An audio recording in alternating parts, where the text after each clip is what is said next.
Olá! O Brasil possui uma grande diversidade étnica, mas isso nem sempre se reflete no mercado de trabalho. Uma pessoa negra, por exemplo, encontra muito mais barreiras na busca por um emprego do que uma pessoa branca. Mas existem iniciativas para reduzir essa desigualdade e é o que você vai ver na primeira reportagem de hoje aqui no nosso programa. 13 de maio de 1888. Após 6 dias incessantes de votações e debates no Congresso, a princesa Isabel assinou a Lei Áurea, que decretava a libertação dos escravos no Brasil.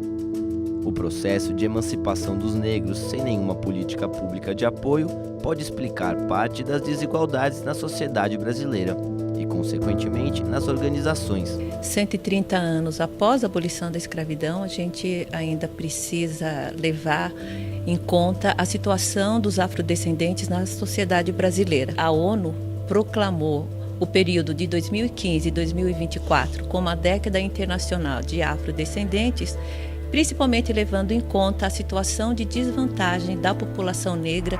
Hoje, dos 207 milhões de brasileiros, 54% da população se autodeclara negra ou parda. Mas esse número não se reflete na diversidade étnico-racial nas organizações. Quando o assunto é salário, a população negra leva desvantagem. Eles ganham R$ 1.200 a menos que a população branca. Além do mais, a cada 3 pessoas desempregadas, 2 são negras. E se a gente for considerar os mais ricos do país, a cada 10 pessoas, apenas 2 são negras. Mas quando o assunto é pobreza, a classificação se inverte. A cada 10 pessoas, apenas 2 são brancas. Quando eu entrei no Mackenzie, eu estava trabalhando no telemarketing, que é um pouco da narrativa comum para as pessoas negras do nosso país, o subemprego. Exatamente no mercado de trabalho que nós observamos as consequências mais desastrosas da discriminação racial. Então, entre os desempregados predomina a população negra. Um outro problema é a questão do subaproveitamento, ou seja, depois que ingressa numa empresa, frequentemente a população negra, e no caso as mulheres negras de uma maneira mais dramática, são subaproveitadas. Quando eu ia fazer entrevista, assim como os meus colegas de classe, eu nunca passava para a segunda fase, onde eu ia bem na primeira fase, onde tinha inscrição, tudo mais, as provas. Só que quando tinham entrevistas com gestores, entrevistas assim com a área do RH, eu nunca era selecionada. Tanto que quando eu fui procurar um estágio, eu fui primeiro procurar em ONGs, porque eu sabia que havia uma possibilidade maior de passar no processo seletivo, porque eles já tinham esse olhar não tão seletivo quanto em escritórios, né, de grande porte, principalmente. O acesso também é desigual na educação. Apenas 12,8% da população negra entre 18 e 24 anos frequenta instituições de ensino superior, em comparação com os 26,5% da população branca com a mesma idade. E é nesse cenário que surgem as políticas públicas e as ações afirmativas, como as cotas raciais e o Programa Universidade para Todos, o ProUni, além do projeto Incluir Direito da Universidade Presbiteriana Mackenzie, que tentam diminuir esse abismo educacional e contribuir para a diversidade étnico-racial nas organizações. Ano passado, o Mackenzie começou uma parceria junto com o Centro de Estudos da Sociedade dos Advogados, o CESA, e aí lançaram um projeto Incluir Direito, que tem a expectativa de lançar pessoas negras e aprimorar ou potencializar, digamos assim, a ida de pessoas negras para os grandes escritórios do nosso país. Eu acho absolutamente necessário. Eu considero que é um mecanismo que não deve continuar eternamente, mas que é muito importante essa ferramenta para que a gente possa corrigir essa situação de desigualdade que tem penalizado a população negra no Brasil. E a partir dessas políticas públicas que o Lucas conseguiu colocação no mercado. Hoje, cursando o 7º semestre do curso de Direito, ele trabalha em um dos grandes escritórios de advocacia de São Paulo e participa ativamente do coletivo Afromac, movimento independente que reúne estudantes negros da Mackenzie, que, entre outras funções, tem como objetivo discutir a inclusão. Uma das ferramentas que fomentou e potencializou o coletivo foi O Mackenzie tem aderido à política do ProUni, que consegue aí abarcar muitas pessoas negras e aí dar uma diversidade para a universidade. É importante ter o coletivo e essas ações individuais que na verdade são coletivas aqui dentro, porque a gente consegue se fortalecer e a gente consegue buscar meios e ferramentas de adentrar esses espaços ou a alçar esses outros estágios e empregos que infelizmente ainda não são possíveis para nós. Trazer este debate para dentro das universidades de nosso país nos dá esperança de que, quem sabe um dia, o Brasil, que foi o último país do mundo a abolir a escravidão, possa colocar os negros e os brancos em pé de igualdade.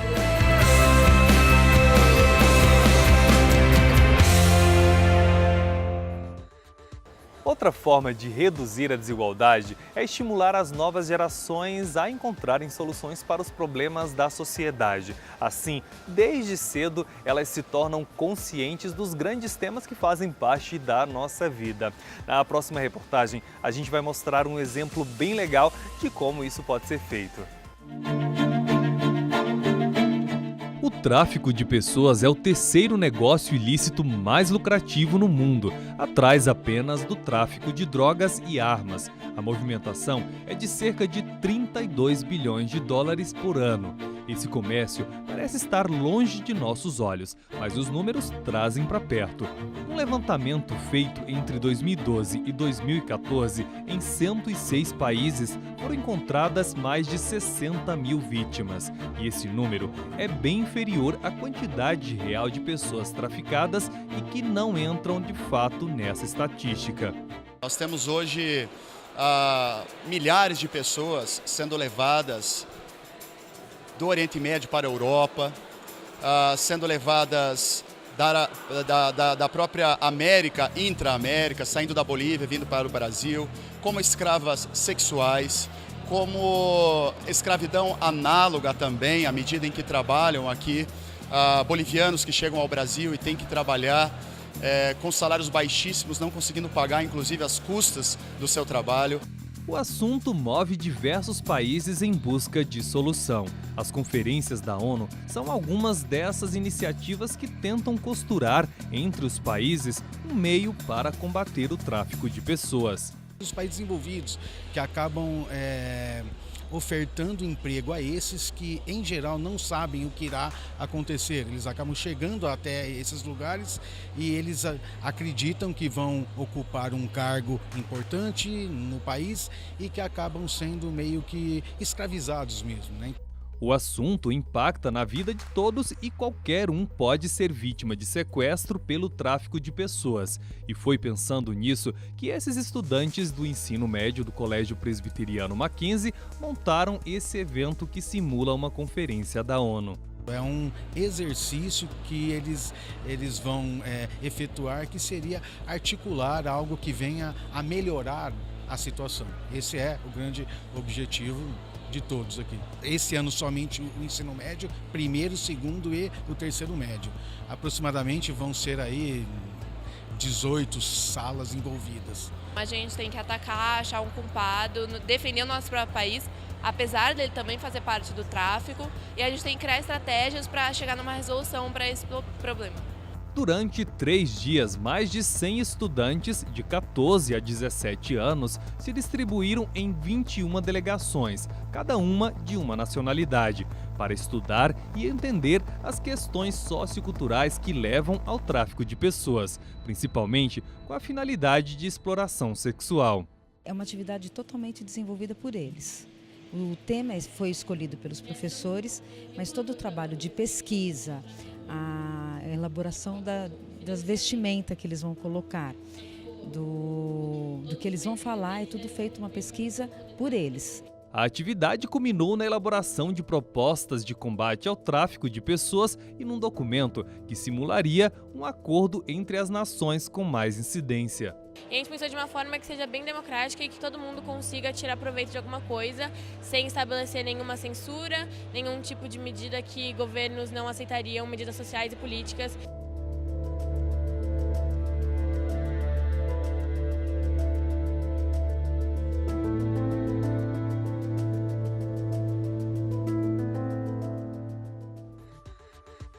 E E a gente não pode esquecer do papel fundamental que os professores têm na formação dessas novas gerações, não é? O Dia do Professor é celebrado em outubro, mas o Tarek, que é estudante de jornalismo aqui da Universidade Presbiteriana Mackenzie, fez uma matéria para lembrar que os professores merecem ser valorizados todos os dias. Acompanhe. Educadores, mestres, instrutores, mentores ou, se você preferir, professores. Essas são algumas maneiras de se dirigir àquelas pessoas que dedicam uma vida inteira a ensinar o próximo.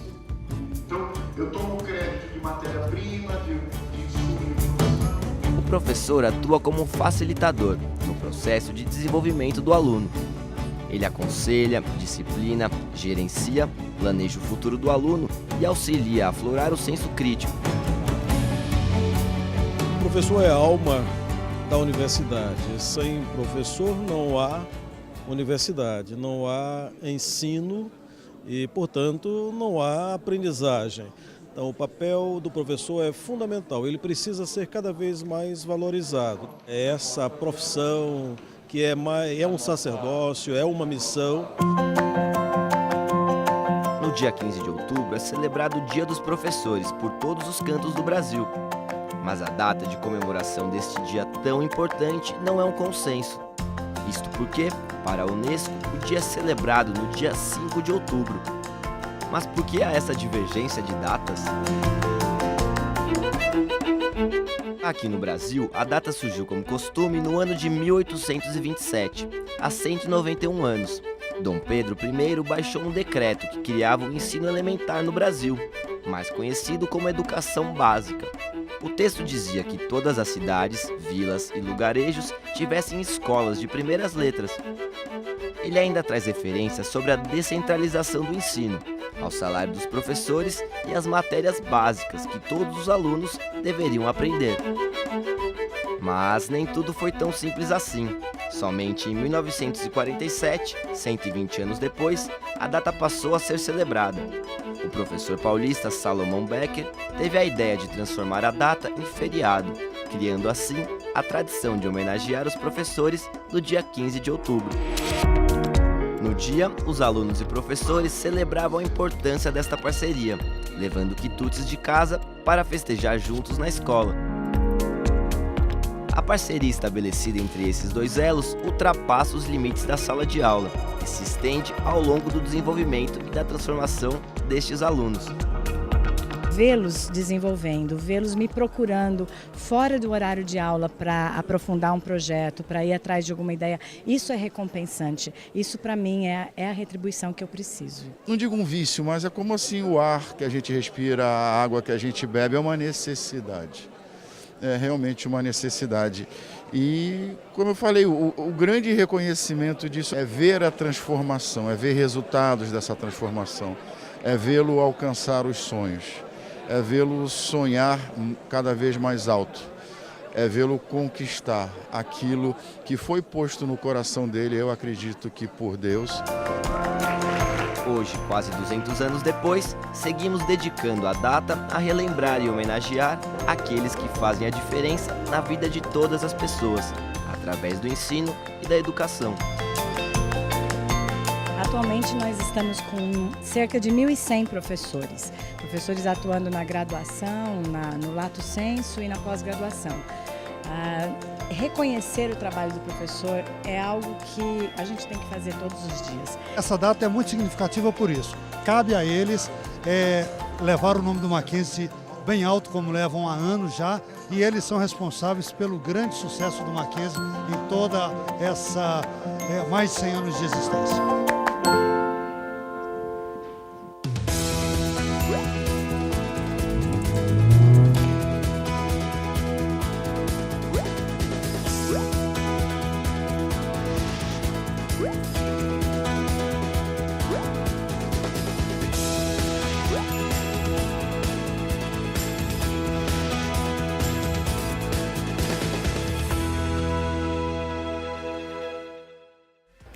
O nosso programa fica por aqui. Hoje nós mostramos iniciativas que podem ajudar a transformar o mundo em um lugar mais justo. Eu vejo vocês na próxima edição. Até lá!